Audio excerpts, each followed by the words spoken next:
नमस्ते विद्यार्थियों, आज हम सामान्य विज्ञान में घटक 16 प्राकृतिक संपदा का अध्ययन करेंगे।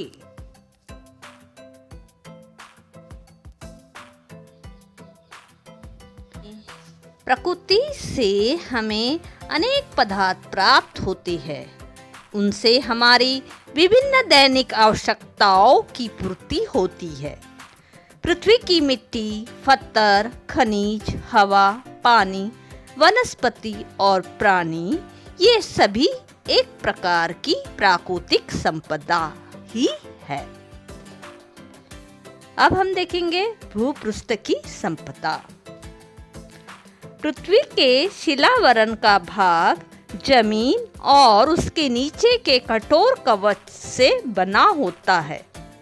शिलावरण समांगी न होकर अनेक प्रकार की चट्टानों से बना हुआ है। भूपृष्ठ की संपदा में खनिज, अयस्क, खनिज तेल, चट्टान, पानी तत्व, ईंधन, प्राकृतिक गैस आदि का समावेश होता है। खनिज और अयस्क। प्राकृतिक संपदा में खनिज संपदा का अत्यंत महत्वपूर्ण स्थान है।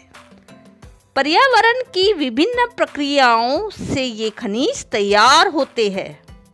पृथ्वी की चट्टानें मुख्य रूप से खनिजों से बनी होती है। खदान कार्यों द्वारा ये खनिज मनुष्य के लिए उपलब्ध होते हैं।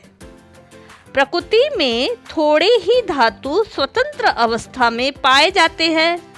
उदाहरणार्थ सोना, चांदी, तांबा, प्लेटिनम और बिस्मथ। अधिकतर सभी धातुएं यौगिकों के रूप में पाई जाती है। जिस खनिज में धातु का अनुपात अधिक होता है उसे अयस्क कहते हैं।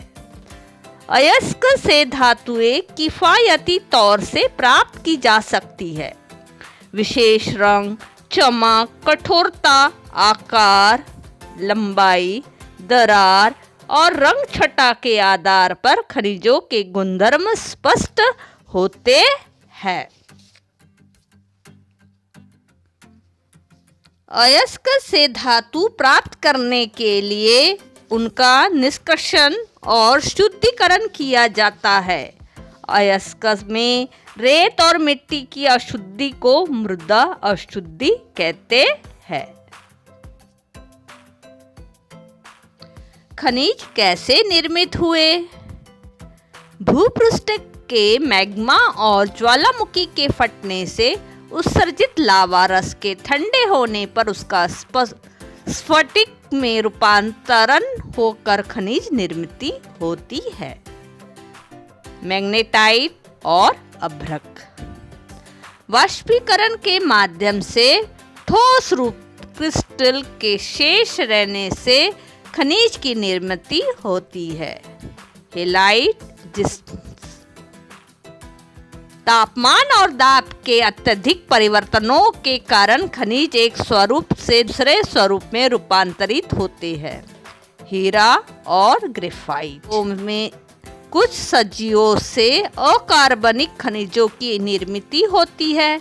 उदाहरणार्थ सुरक्षा के लिए तैयार हुआ शरीर के ऊपर का कवच जैसे शंख, सीप, मछलियों की हड्डियां आदि। गुणधर्म के अनुसार खनिजों का वर्गीकरण। अधातु खनिज, अभ्रक, गंधक, जिप्सम, पोटैश, ग्रेफाइट, हीरा, फेल्डस्पार। धातु खनिज, लोहा, सोना, चांदी, tin, bauxite, manganese, platinum, tungsten. ऊर्जा रूपी खनिज, पत्थर का कोयला, खनिज तेल, प्राकृतिक गैस।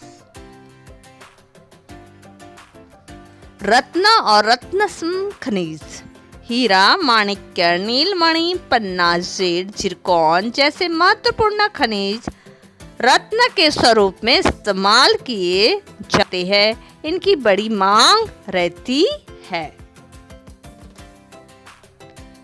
क्या तुम जानते हो भूगर्भ में नमक के भंडार भी मिलते हैं, उसे खनिज नमक कहा जाता है। सेंधा नमक के नाम से यह नमक भोजन और औषधियों में इस्तेमाल किया जाता है। कुछ महत्वपूर्ण खनिज और अयस्क। पहला, लौह खनिज। अशुद्ध रूप से मिलने वाले लोहे को लौह खनिज कहते हैं। आलपीन से लेकर भारी उद्योगों की विविध सामग्रियों की निर्मित के लिए लौह खनिज का उपयोग किया जाता है। उदाहरणार्थ खेती के उपकरण, रेल की पटरियां आदि। मैग्नेटाइट, हेमेटाइट, लिमोनाइट, सीरेलाइट प्रमुख 4 लौह खनिज है। दूसरा, मैग्नीज। मैग्नीज के खनिज कार्बोनेट, सिलिकेट ऑक्साइड के रूप में मिलते हैं।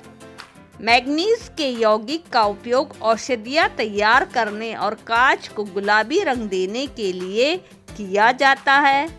विद्युत उपकरणों में भी मैग्नीज का उपयोग किया जाता है। तीसरा, बॉक्साइट।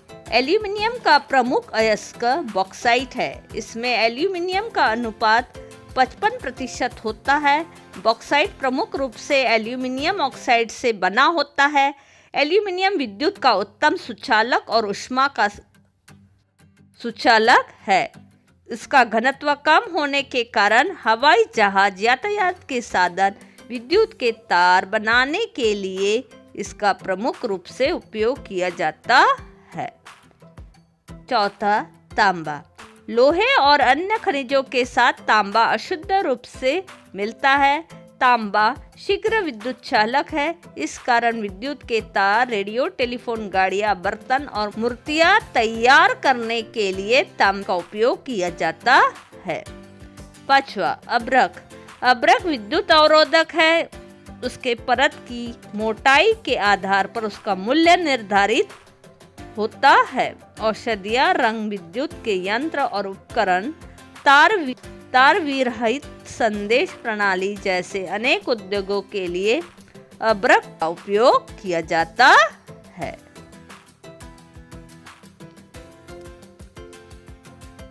शेष भाग आगे के वीडियो में।